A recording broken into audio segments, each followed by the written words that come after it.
Ni ryari inyubakwa ikwiye kwitwa ya kijambere? Tugeze mu 2022 ejo ho bukera. Ubwa mbere ho icitwa ica kijambere mu 80 ico citwa ica kijambere muri 2022.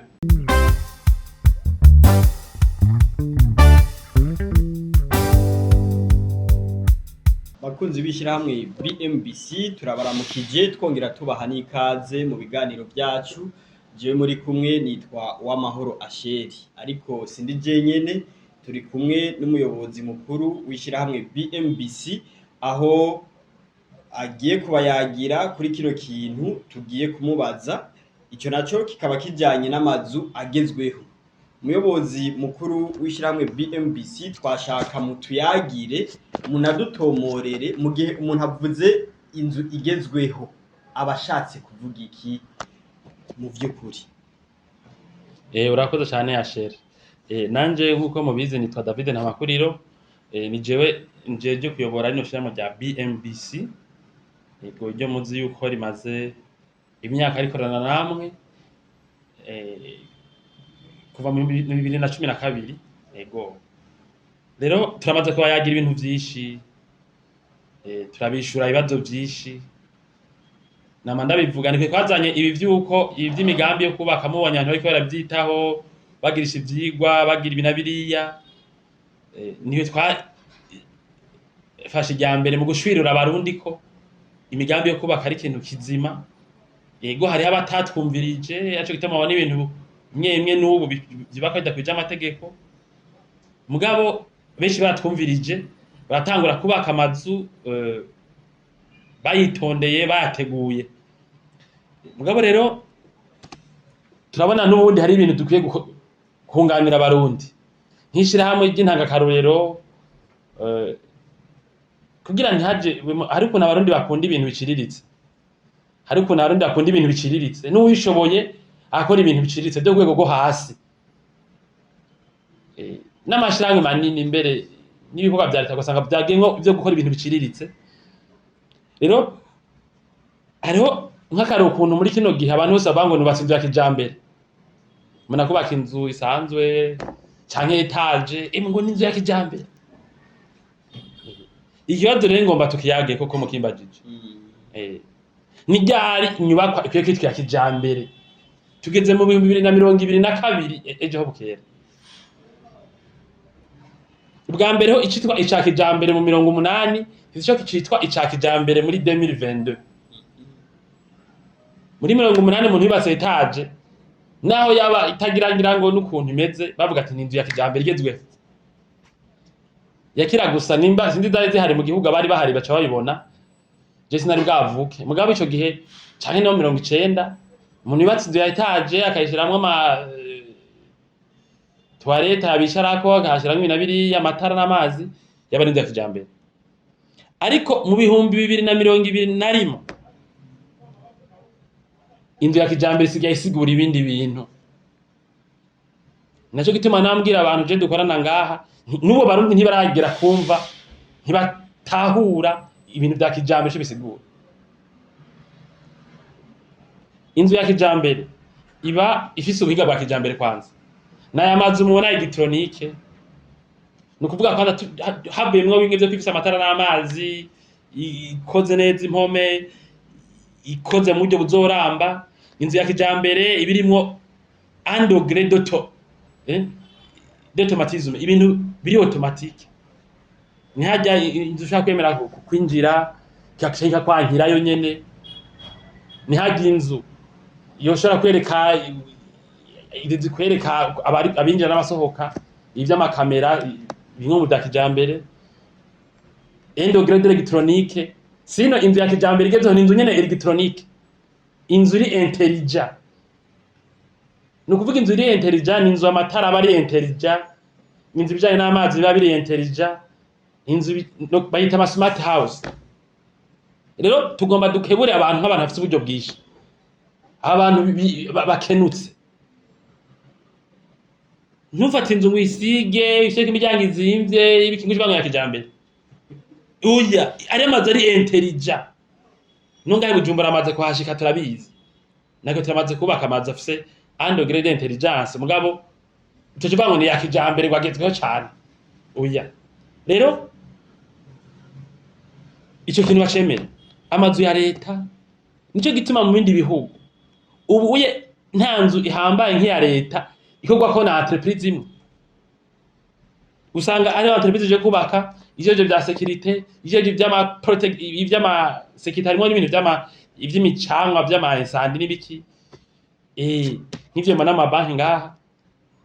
n'inzu umuntu avuga ati ni ya kijambere ati irarenze tugere turazubaka za kijambere n'ivyo mugo ntituvango zirarenze cane kuko habonetse uburyo bwo kubaka izirenze cane zirimwo ivyo ndiko ndavuga sivyo nk'inzu ya leta nk'akarorero muri 2000 combien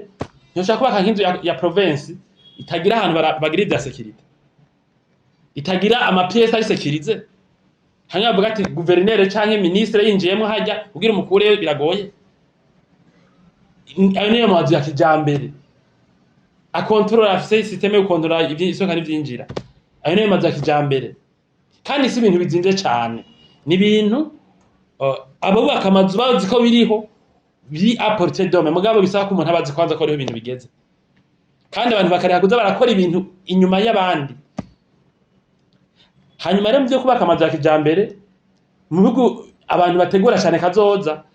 basigaye banateka n'amahinguriro kubaho ubuhinga bataragerwaho bakavuga ati akimba ati je ibi nibi bakayimuha sivyo nkandibuka nko mu aeroport dufate baracanga climatiseur bagashanga amatapirura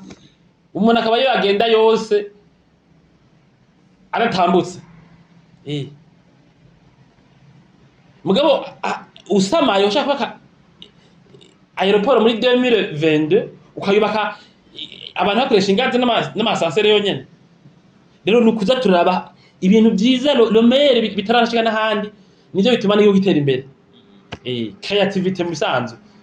sino baunda imari kuko mu kubaka ibintu biteye imbere harimo no kubaka ibintu abandi bantu batariyumvira mbere kuko ubishatse ufise inimezo bikora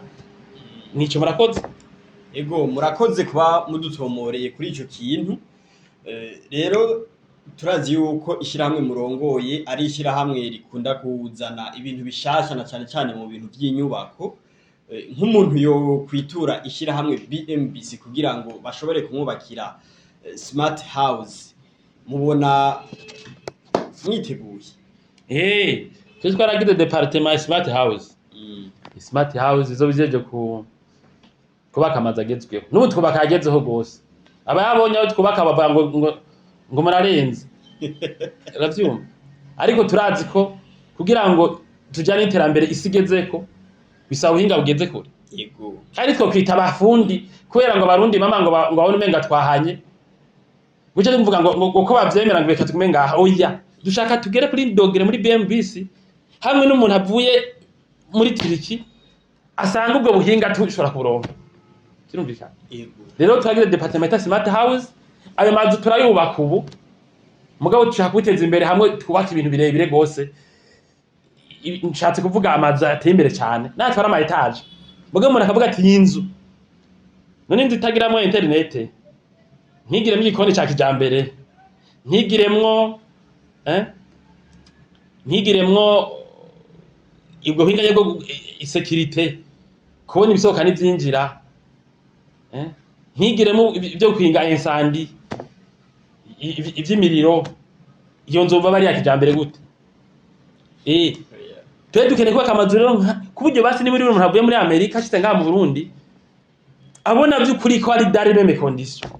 ushaka kuronka internet amatara n'amazi meze neza amatoilette yubatse neza ibikoni bimeze neza donc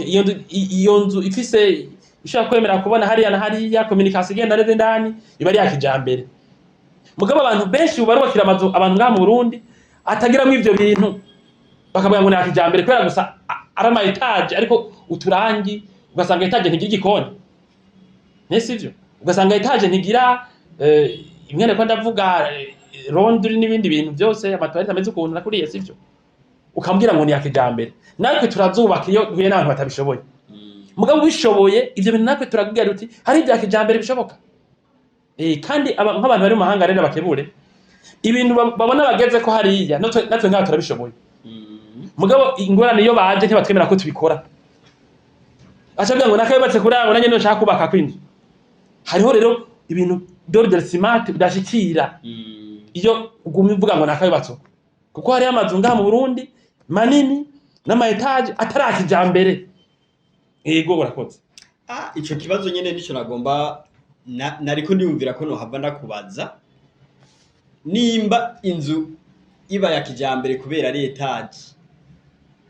kubera ko hari abantu benshi usanga tugenda turabona bashaka yuko inzu yose yo kubaka yotegezwa kuba etage mbega inzu isanzwe iyo ntishobora kuba inzu ya kijambere canke ikaba inzu nziza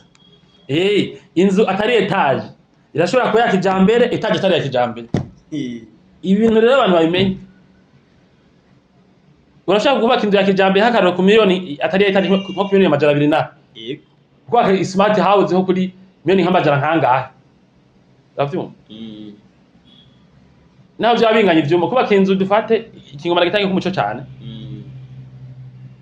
urashaka kubaka inzu no kwita smart moderne ifite ibikoni bya kijambere ifise ubwogero bwa kijambere ifise ibyumba bya kijambere ku mahera atari menshi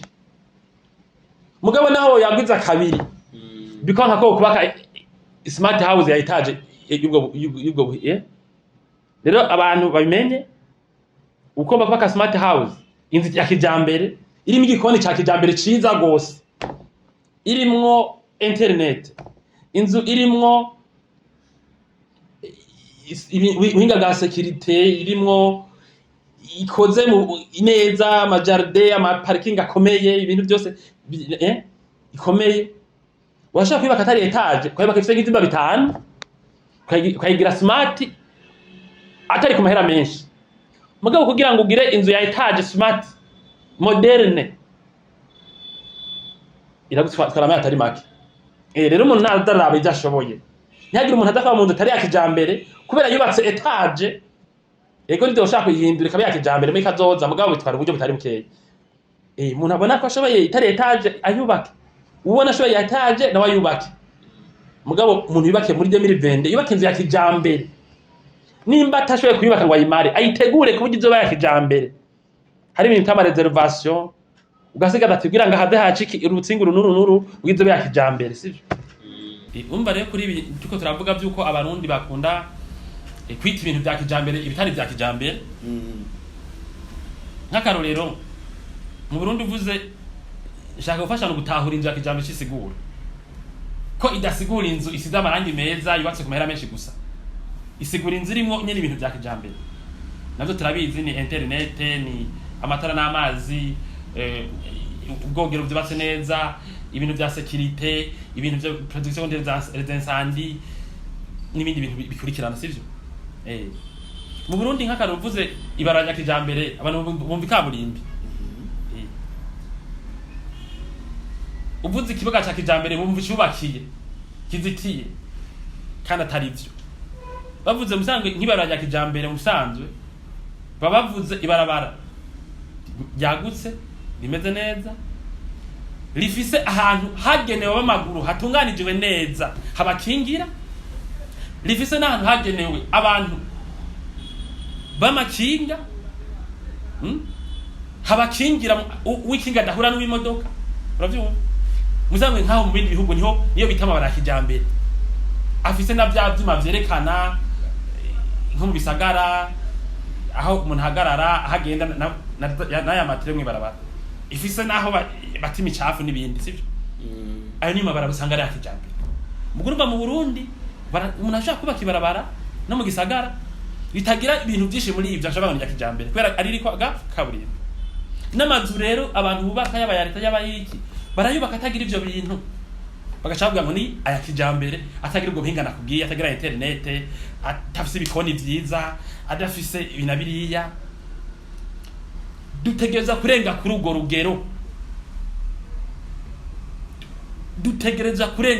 rugero nico gituma n'umuntu barangaha mu Burundi yubaka hotel ntahamagara abahinga umuntu aza kwiraramo ari nk'umushikiranganje ari nka ruguru akamaramara sivyo naho uruvuye Bujumbura canke uri umuntu atera gutembera kubera bo bibaza ngo ngusite kwirangi ukaduza iturubana ivo ngo ni ya kijambere oya baraba ukuntu uto tuntu tu installation tumeze indani confort on afise arafise atereki arafise agiriki twose turatonga itsivyo byose byarapanzwe neza nivyo bitari kubaka kijambere murakoze murakoze cyane kuba muduhaye uwo muco n'abantu bariko baradukurikirana ico tubatumirira nuko mwobandanya mudukurikirana muciye ku mbuga zacu zitandukanye eka kandi mukanaduhamagara muravye kwizi nimero ziriko ziraca ngaha hepfo iyo mwubatse mubake neza hamwe na BMBC murakoze cyane